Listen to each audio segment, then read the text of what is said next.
Imaginez un instant, vous êtes dans une négociation super tendue. L'accord est sur le point de capoter, la tension est à son comble, et soudain, la menace disparaît. Et là, un sentiment de soulagement intense, presque physique, s'installe. Et si ce soulagement, ce moment précis où l'on pense pouvoir enfin souffler, était en fait le moment où l'on devient le plus vulnérable? Aujourd'hui, on va explorer en détail ce mécanisme psychologique. Notre analyse se base sur un texte qui examine, on pourrait dire, le côté obscur de la négociation et qui s'appuie sur une étude vraiment fondamentale. Notre mission, c'est de comprendre ce qu'est cet effet de crainte puis soulagement, comment ça pirate notre cerveau et comment il peut être utilisé ou, plus important, reconnu. Alors, on se lance. Pour commencer, c'est quoi exactement cet effet? On parle de crainte puis soulagement, mais concrètement, ça se passe comment dans notre tête? Alors, c'est un mécanisme en deux temps. C'est un peu comme un tango émotionnel que notre cerveau a du mal à suivre. Un tango. J'aime bien l'image. Oui. Le premier temps, c'est la montée d'une émotion négative très forte. La peur, le stress, l'anxiété. Une menace apparaît, qu'elle soit réelle ou juste perçue. Et le deuxième temps, c'est le retrait soudain et total de cette menace. Et c'est là que tout se joue.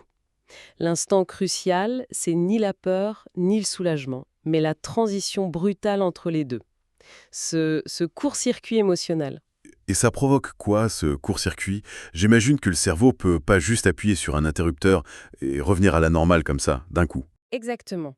Et c'est là que ça devient fascinant et un peu inquiétant aussi. Pendant un très bref instant, notre système cognitif est en quelque sorte hors ligne.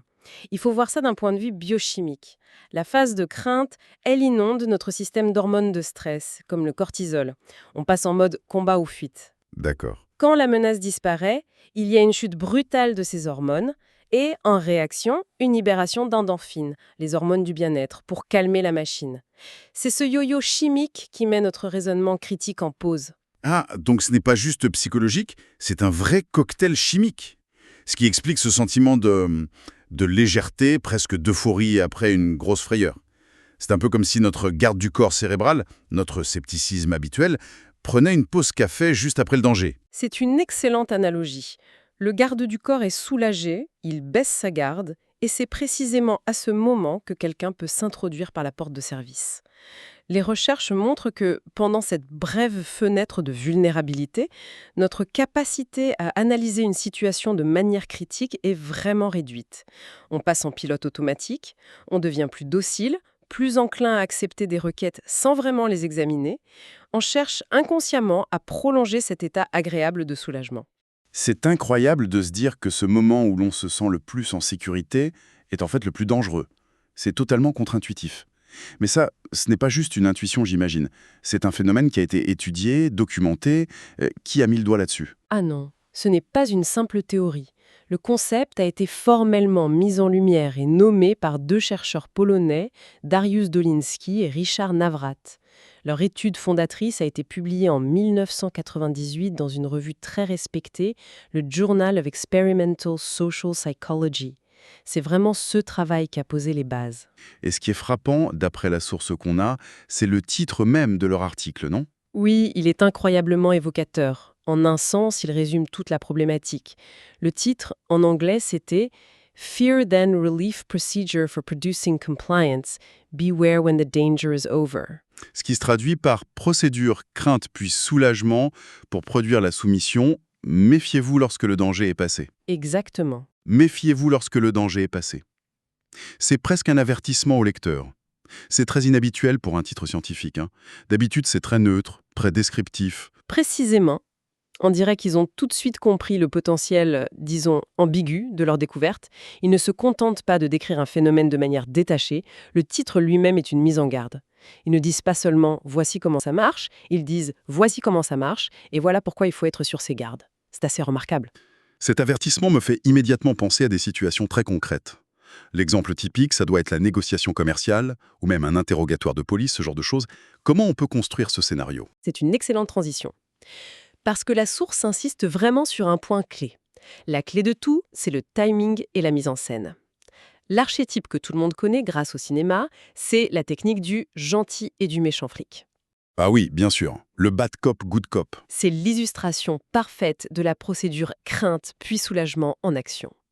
Le méchant flic qui crie, qui menace, qui met une pression psychologique énorme. Voilà la première étape, la création de la crainte. Le méchant flic, il incarne la menace. Il est agressif, il promet des conséquences désastreuses, il fait monter le stress au maximum. La personne en face est terrifiée, son cerveau est inondé de cortisol, elle ne voit aucune issue. Et ensuite, le méchant flic sort de la pièce, souvent en claquant la porte pour bien marquer le coup, et là, le gentil flic entre en scène. Exactement. Et qu'est-ce qu'il fait ?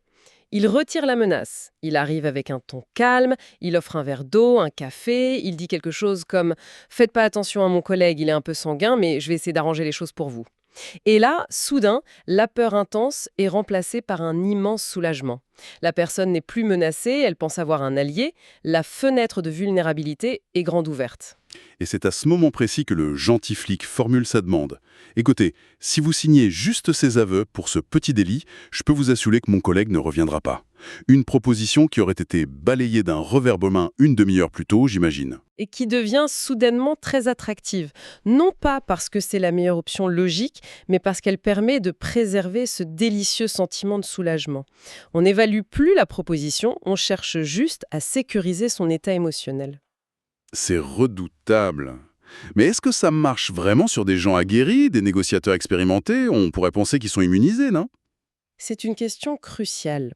La réponse est nuancée. Un professionnel sera bien sûr plus difficile à déstabiliser. Il a déjà vu ce genre de tactique. Mais personne n'est totalement immunisé, car la réaction est en partie physiologique. La clé, pour le manipulateur, c'est de rendre la menace crédible et personnelle.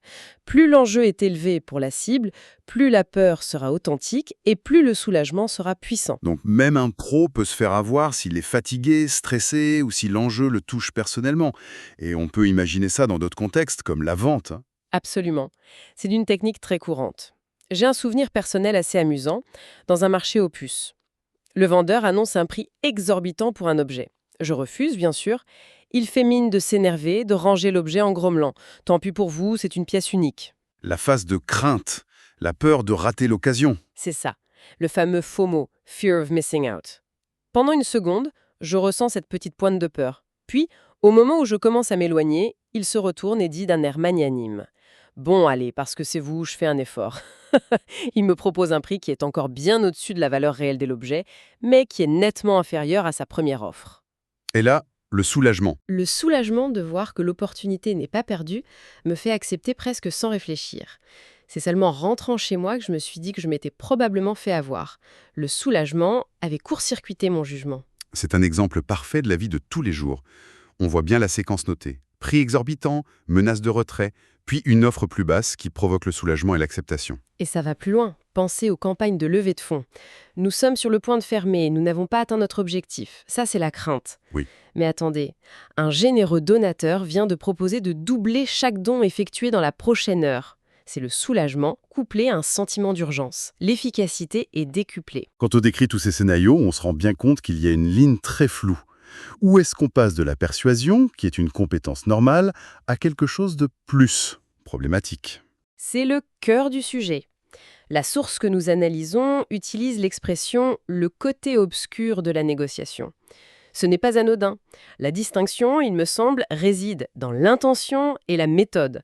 La persuasion honnête s'appuie sur des arguments, sur la démonstration d'une valeur mutuelle. On cherche à convaincre la raison de l'autre. Ici, la technique vise à contourner la raison. L'objectif, c'est de créer un état émotionnel spécifique pour faire passer une demande qui, autrement, ne serait pas acceptée. On ne s'adresse plus à la logique, mais aux émotions primaires. Exactement.